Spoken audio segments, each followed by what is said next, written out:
जोखू भगत और बेचन चौधरी में 3 पीढ़ियों से अदावत चली आती थी। कुछ डांड मेंढ का झगड़ा था। उनके परदादों में कई बार खून खच्चर हुआ। बापों के समय से मुकदमेबाजी शुरू हुई। दोनों कई बार हाई कोर्ट तक गए। लड़कों के समय में संग्राम की भीषणता और भी बढ़ी, यहां तक कि दोनों ही अशक्त हो गए। पहले दोनों इसी गांव में आधे आधे के हिस्सेदार थे। अब उनके पास उस झगड़ने वाले खेत को छोड़कर एक उंगल जमीन भी न थी। भूमि गई, धन गया, मान मर्यादा गई, लेकिन वह विवाद ज्यों का त्यों बना रहा। हाईकोर्ट के धुरंधर नीतिज्ञ एक मामूली सा झगड़ा तय न कर सके। इन दोनों सज्जनों ने गांव को दो विरोधी दलों में विभक्त कर दिया था। एक दल की भांग बूटी चौधरी के घर पर छनती, तो दूसरे दल के चरस गांजे के दम भगत के द्वार पर लगते थे। स्त्रियों और बालकों के भी दो दल हो गए थे। यहां तक कि दोनों सज्जनों के सामाजिक धार्मिक विचारों में भी विभाजक रेखा खींची हुई थी। चौधरी कपड़े पहने सत्तू खा लेते और भगत को ढोंगी कहते। भगत बिना कपड़े उतारे पानी भी न पीते और चौधरी को भ्रष्ट बतलाते। भगत सनातन धर्मी बने तो चौधरी ने आर्य समाज का आश्रय लिया। जिस बजाज पंसारी या कुंजड़े से चौधरी सौदे लेते, उसकी और भगत जी ताकना भी पाप समझते थे। और भगत जी की हलवाई की मिठाइयां, उनके ग्वाले का दूध और तेली का तेल चौधरी के लिए त्याज्य था। यहां तक कि उनके आरोग्यता के सिद्धांतों में भी भिन्नता थी। भगत जी वैद्यक के कायल थे, चौधरी यूनानी प्रथा के मानने वाले। दोनों चाहे रोग से मर जाते पर अपने सिद्धांतों को न तोड़ते। जब देश में राजनैतिक आंदोलन शुरू हुआ तो उसकी भनक उस गांव में आ पहुंची। चौधरी ने आंदोलन का पक्ष लिया, भगत उनके विपक्षी हो गए। एक सज्जन ने आकर गांव में किसान सभा खोली, चौधरी उसमें शरीक हुए, भगत अलग रहे। जागृति और बढ़ी, स्वराज्य की चर्चा होने लगी। चौधरी स्वराज्यवादी हो गए, भगत ने राजभक्ति का पक्ष लिया। चौधरी का घर स्वराज्यवादियों का अड्डा हो गया, भगत का घर राजभक्तों का क्लब बन गया। चौधरी जनता में स्वराज्यवाद का प्रचार करने लगे। मित्रों, स्वराज्य का अर्थ है अपना राज। अपने देश में अपना राज हो वह अच्छा है कि किसी दूसरे का राज हो वह अच्छा? जनता ने कहा, अपना राज हो वह अच्छा। चौधरी बोले, तो वह स्वराज्य कैसे मिलेगा? आत्मबल से, पुरुषार्थ से, मेल से। एक दूसरे से द्वेष करना छोड़ दो, अपने झगड़े आप मिलकर निपटा लो। एक शंका हुई, आप तो नित्य अदालत में खड़े रहते हैं। चौधरी बोले, हां, पर आज से अदालत जाऊं तो मुझे गौ हत्या का पाप लगे। तुम्हें चाहिए कि तुम अपनी गाढ़ी कमाई अपने बाल बच्चों को खिलाओ और बचे तो परोपकार में लगाओ। वकील मुख्तारों की जेब क्यों भरते हो? थानेदार को क्यों घूस देते हो? अमलों की चिरोरी क्यों करते हो? पहले हमारे लड़के अपने धर्म की शिक्षा पाते थे, वह सदाचारी त्यागी पुरुषार्थी बनते थे। अब वह विदेशी मदरसों में पढ़कर चाकरी करते हैं, घूस खाते हैं, शौक करते हैं, अपने देवताओं और पितरों की निंदा करते हैं, सिगरेट पीते हैं, साल बनाते हैं और हाकिमों की गोड़धरियां करते हैं। क्या यह हमारा कर्तव्य नहीं है कि हम अपने बालकों को धर्मानुसार शिक्षा दें? जनता बोली, चंदा करके पाठशाला खोलनी चाहिए। चौधरी बोले, हम पहले मदिरा को छूना पाप समझते थे, अब गांव गांव और गली गली में मदिरा की दुकानें हैं। हम अपनी गाढ़ी कमाई के करोड़ों रुपए गांजे और शराब में उड़ा देते हैं। जनता बोली, जो दारू भांग पिए उसे डांड लगाना चाहिए। चौधरी बोले, हमारे दादा बाबा छोटे बड़े सब गाढ़ा गजी पहनते थे, हमारी दादियां नानियां चरखा काता करती थीं, सब धन देश में रहता था, हमारे जुलाहे भाई चैन की वंशी बजाते थे। अब हम विदेश के बने हुए महीन रंगीन कपड़ों पर जान देते हैं। इस तरह दूसरे देश वाला हमारे धन ढो ले जाते हैं। बेचारे जुलाहे कंगाल हो गए हैं। क्या हमारा यही धर्म है कि अपने भाइयों की थाली छीनकर दूसरों के सामने रख दें? जनता बोली, गाढ़ा कहीं मिलता ही नहीं। चौधरी ने कहा, अपने घर का बना हुआ गाढ़ा पहनो, अदालतों को त्यागो, नशेबाजी छोड़ो, अपने लड़कों को धर्म कर्म सिखाओ, मेल से रहो। बस यही स्वराज्य है। जो लोग कहते हैं कि स्वराज्य के लिए खून की नदी बहेगी, वे पागल हैं। उनकी बातों पर ध्यान मत दो। जनता यह सब बातें चाव से सुनती थी। दिनों दिन श्रोताओं की संख्या बढ़ती जाती थी। चौधरी के सब श्रद्धा भाजन बन गए। भगत जी भी राजभक्ति का उपदेश देने लगे। भाइयों, राजा का काम राज करना और प्रजा का काम उसकी आज्ञा का पालन करना है। इसी को राजभक्ति कहते हैं। और हमारे धार्मिक ग्रंथों में हमें इसी राजभक्ति की शिक्षा दी गई है। राजा ईश्वर का प्रतिनिधि है, उसकी आज्ञा के विरुद्ध चलना महान पातक है। राज विमुख प्राणी नरक का भागी होता है। तब एक शंका आई कि राजा को भी तो अपने धर्म का पालन करना चाहिए। फिर किसी ने दूसरी शंका की, हमारे राजा तो नाम के हैं, असली राजा तो विलायत के बनिए महाजन हैं। फिर तीसरी शंका हुई, बनिए धन कमाना जानते हैं, राज करना क्या जाने। भगत जी बोले, लोग तुम्हें शिक्षा देते हैं कि अदालतों में मत जाओ, पंचायतों में मुकदमे ले जाओ, लेकिन ऐसे पंच कहां हैं जो सच्चा न्याय करें, दूध का दूध और पानी का पानी कर दें। यहां मुंह देखी बातें होंगी। जिनका कुछ दबाव है उनकी जीत होगी, जिनका कुछ दबाव नहीं है वह बेचारे मारे जाएंगे। अदालतों में सब कार्यवाहियां कानून पर होती हैं। वहां छोटे बड़े सब बराबर हैं। शेर बकरी एक घाट पर पानी पीते हैं। तब फिर शंका हुई कि अदालतों का न्याय कहने ही को है।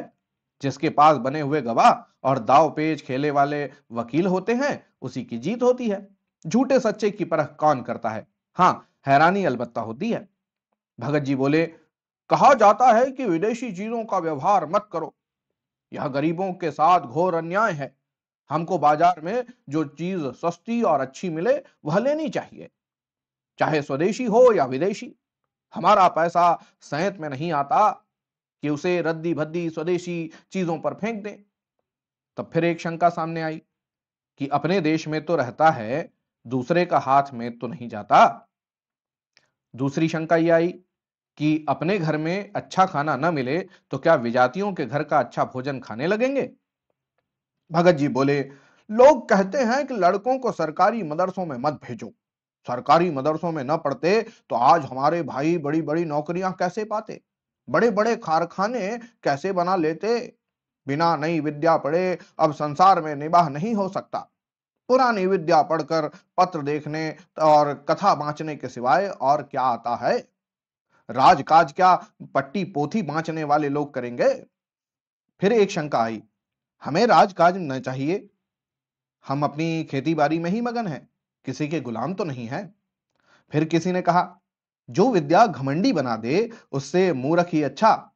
यही नई विद्या पढ़कर तो लोग सूट बूट घड़ी छड़ी हैट कैट लगाने लगते हैं और अपने शौक के पीछे देश का धन विदेशियों के जेब में भरते हैं। ये देश के द्रोही हैं। भगत ने कहा, गांजा शराब की और आजकल लोगों की कड़ी निगाह है। नशा बुरी लत है, इसे सब जानते हैं। सरकार को नशे की दुकानों से करोड़ों रुपए साल की आमदनी होती है। अगर दुकानों में न जाने से लोगों के नशे की लत छूट जाए तो बड़ी अच्छी बात है, पर दुकान पर न जाएगा तो चोरी छिपे किसी न किसी तरह दूने चौगुने दाम देकर सजा काटने पर तैयार होकर अपनी लत पूरी करेगा। तो ऐसा काम क्यों करो कि सरकार का नुकसान अलग हो और गरीब रैयत का नुकसान अलग हो। और फिर किसी किसी को नशा खाने से फायदा होता है।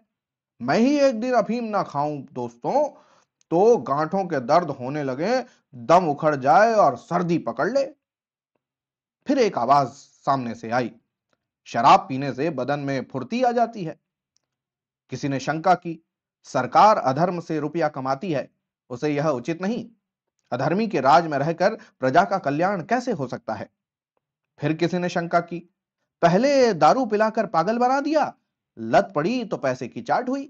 इतनी मजूरी किसको मिलती है कि रोटी कपड़ा भी चले और दारू शराब भी उड़े? या तो बाल बच्चों को भूखे मारो या फिर चोरी करो, जुआ खेलो और बेईमानी करो। शराब की दुकान क्या है, हमारी गुलामी का अड्डा है। चौधरी के उपदेश सुनने के लिए जनता टूटती थी। लोगों को खड़े होने की जगह न मिलती। दिनों दिन चौधरी का मान बढ़ने लगा। उनके यहां नित्य पंचायतों की राष्ट्रोन्नति की चर्चा रहती। जनता को इन बातों में बड़ा आनंद और उत्साह होता। उनके राजनीतिक ज्ञान की वृद्धि होती। वह अपना गौरव और महत्व समझने लगे। उन्हें अपनी सत्ता का अनुभव होने लगा। निरंकुशता और अन्याय पर अब उनकी त्योरियां चढ़ने लगीं। उन्हें स्वतंत्रता का स्वाद मिला।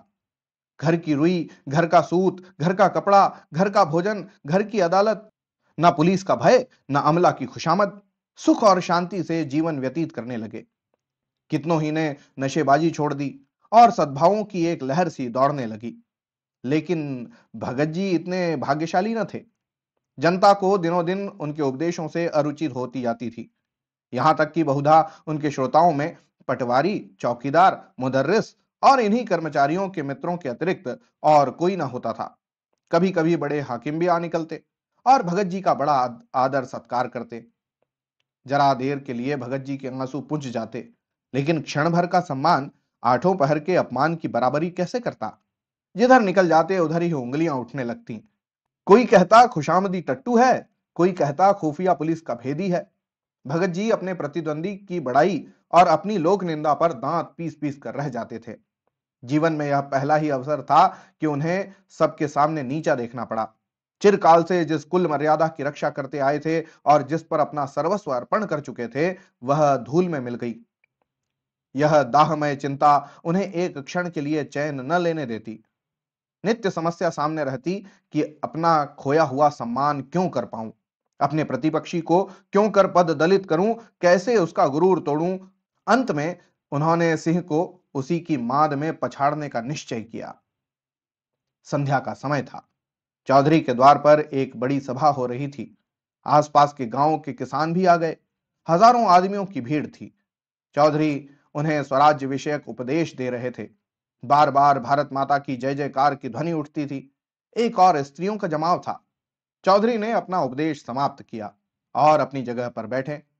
स्वयं सेवकों ने स्वराज्य फंड के लिए चंदा जमा करना शुरू किया कि इतने में भगत जी न जाने किधर से लपके हुए आए और श्रोताओं के सामने खड़े होकर उच्च स्वर में बोले, भाइयों, मुझे यहां देखकर अचरज मत करो। मैं स्वराज्य का विरोधी नहीं हूं। ऐसा पतित कौन प्राणी होगा जो स्वराज्य का निंदक हो।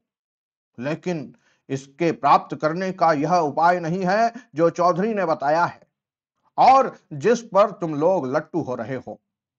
जब आपस में फूट और रार है तो पंचायतों से क्या होगा।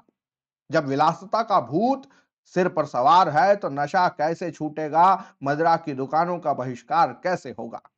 सिगरेट, साबुन, मोजे, बनियान, अद्धी, तंजेब से कैसे पिंट छूटेगा।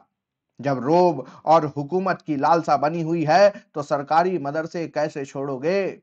विधर्मी शिक्षा की बेड़ी से कैसे मुक्त हो सकोगे।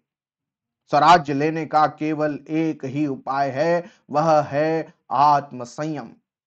यह महाऔषधि तुम्हारे समस्त रोगों का समूल नष्ट कर देगी। आत्मा को बलवान बनाओ, इंद्रियों को साधो, मन को वश में करो। तुम में मातृभाव पैदा होगा, तभी वैमनस्य मिटेगा, तभी ईर्ष्या और द्वेष का नाश होगा, तभी भोग विलास से मन हटेगा, तभी नशेबाजी का दमन होगा। आत्मबल से स्वराज्य कभी उपलब्ध न होगा। स्वयं सेवा सब पापों का मूल है। यही तुम्हें अदालतों में ले जाता है। यह तुम्हें विधर्मी शिक्षा का दास बनाए हुए है। इस पिशाच को आत्मबल से मारो और तुम्हारी कामना पूरी हो जाएगी। सब जानते हैं मैं 40 साल से अफीम का सेवन करता हूं। आज से मैं अफीम को गौ का रक्त समझता हूं। चौधरी से मेरी 3 पीढ़ियों की अदावत है। आज चौधरी मेरे भाई हैं। आज से मुझे या मेरे घर के किसी प्राणी को घर के कते सूत से बुने हुए कपड़े के सिवाय कुछ और पहनते देखो तो मुझे जो दंड चाहो दे देना। बस मुझे यही कहना है, परमात्मा हम सबकी इच्छा पूरी करे।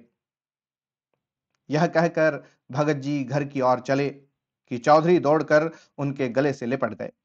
3 पुश्तों की अदावत एक क्षण में शांत हो गई। उस दिन से चौधरी और भगत साथ साथ स्वराज्य का उपदेश करने लगे। उनमें गाढ़ी मित्रता हो गई और यह निश्चय करना कठिन था कि दोनों में जनता किसका अधिक सम्मान करती है। प्रतिद्वंदिता वह चिंगारी थी जिसने दोनों पुरुषों के हृदय दीपक को प्रकाशित कर दिया था।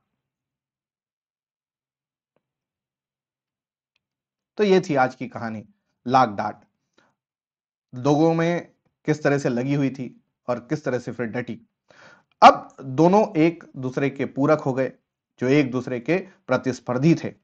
प्रतिस्पर्धा अच्छी हो, यह निर्भर करता है हमारे चरित्र पर। यदि हमारा चरित्र अच्छा है तो हम प्रतिस्पर्धा में भी एक दूसरे के साथ अच्छा ही करते हैं। हम स्वयं की रेखा बढ़ाते हैं, दूसरों की रेखाएं मिटाते नहीं। प्रतिस्पर्धा का यही आनंद है। तो आज की कहानी कैसी लगी जरूर बताइएगा। होती है अगली कहानी में फिर मुलाकात, तब तक के लिए धन्यवाद और जय हिंद।